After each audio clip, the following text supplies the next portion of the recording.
Ang batang isinilang sa sabsaban ay nakalaang mag-alay ng buhay para sa ating kaligtasan.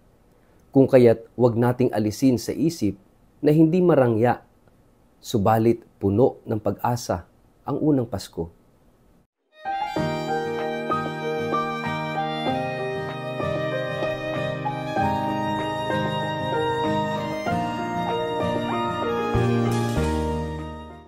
Ang mabuting balita ng Panginoon ayon kay San Mateo.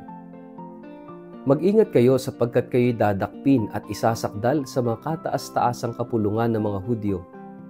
Hahagupitin kayo sa kanilang mga sinagoga. Dadalhin kayo sa mga gobernador at mga hari ng dahil sa pagsunod ninyo sa akin, upang magpatutuo sa kanila at sa mga hintil. Kapag iniharap na kayo sa hukuman, huwag kayong mabahala kung ano ang inyong sasabihin o kung paano kayo magsasalita sapagkat ipagkakaloob sa inyo sa oras na iyon ang inyong sasabihin. Hindi kayo ang magsasalita, kundi ang Espiritu ng inyong Ama ang magsasalita sa pamamagitan ninyo. Ipagkakanulo ng kapatid ang kanyang sariling kapatid upang ipapatay. Gayon din ang gagawin ng ama sa kanyang anak, at lalabanan ng mga anak ang kanilang mga magulang, at ipapapatay ang mga ito. Kapupuotan kayo ng lahat dahil sa pagsunod sa akin. Ngunit ang manatiling tapat hanggang wakas ang siyang maliligtas. Ang mabuting balita ng Panginoon. Word of the day, hear what God has to say. Mapagpalang araw po sa inyong lahat. Kumusta po kayo? Ang atin pong word of the day ay kenosis. Ang ibig sabihin po ng kenosis ay self-emptying. Mga kapatid, tayo nasa octave ng Pasko. It is an 8-day celebration of Christmas. Pero bakit para namang panira ng trip, panira ng moment itong December 26? Nakahapon tayo nagdiriwang ng Pasko.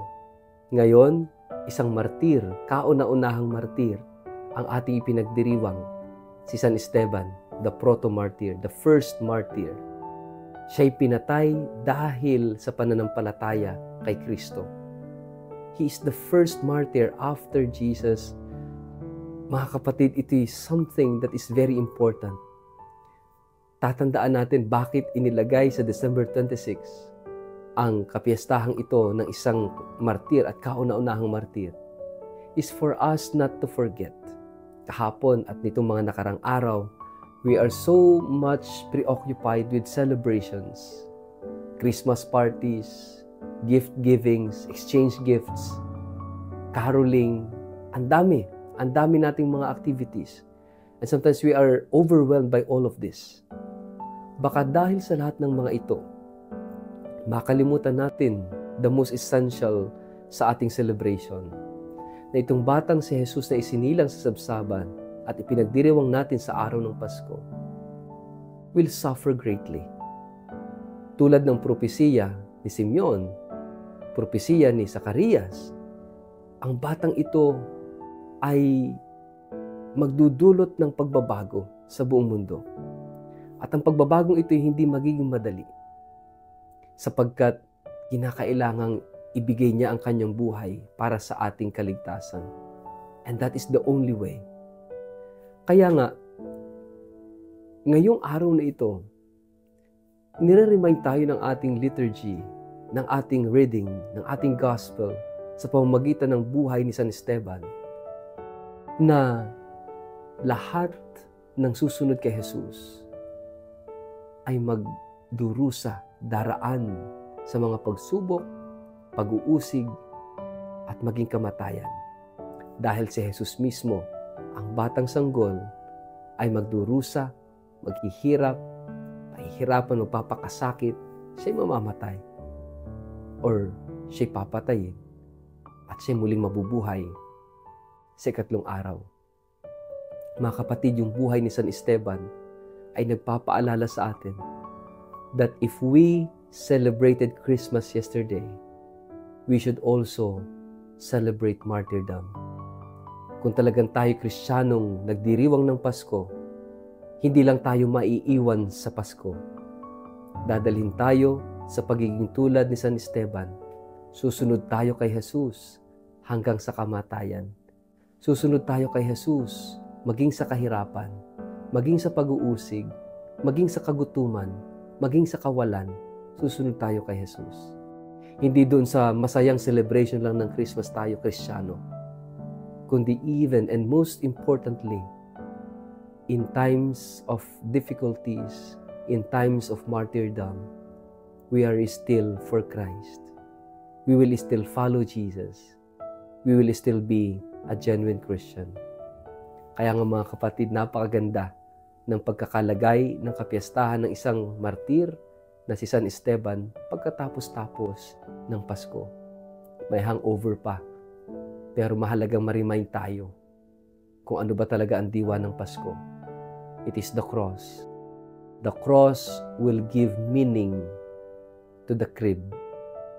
Walang saysay yung crib kung hindi hahantong sa cross. Mga kapatid, tayo, may kanya-kanya tayong mga pinagdaraanan sa buhay. Meron tayong kanya-kanya mga pasakit sa buhay, mga pagsubok na nais lampasan sa buhay. Harapin natin ito, lampasan natin ito, buhatin natin ito ng may pagmamahal, may pag-asa at pananalig kay Jesus. Tulad ni San Esteban, Panginoon, patawarin mo sila sapagkat hindi nila alam ang kanilang ginagawa. Ito ang sigaw ni Esteban habang siya pinapatay. Tayo rin, habang naghihirap, habang nagdurusa, pwede tayong sumigaw, Panginoon, mangyari nawa ayon sa iyong kalooban.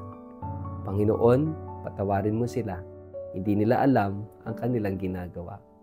Pwede tayong magmahal kahit nahihirapan.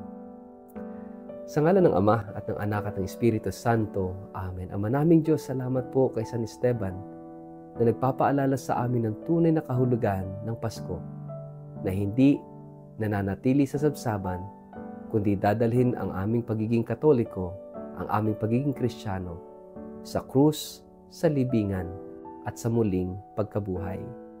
Amen. Pagpalain po kayo at ingatan ng makapangyarihang Diyos, Ama at Anak at Espiritu Santo. Amen.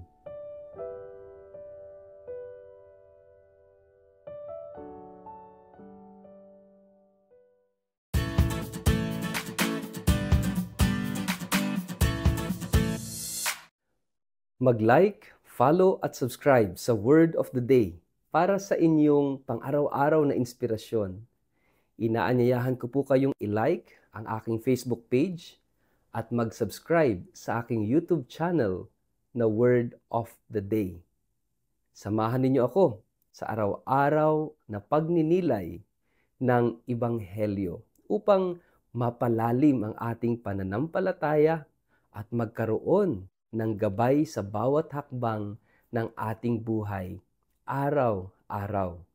Kaya po, huwag kalimutang mag-follow at mag-subscribe upang manatiling updated sa ating pang-araw-araw na pagninilay. Maraming salamat po at naway patuloy tayong pagpalain ng Diyos.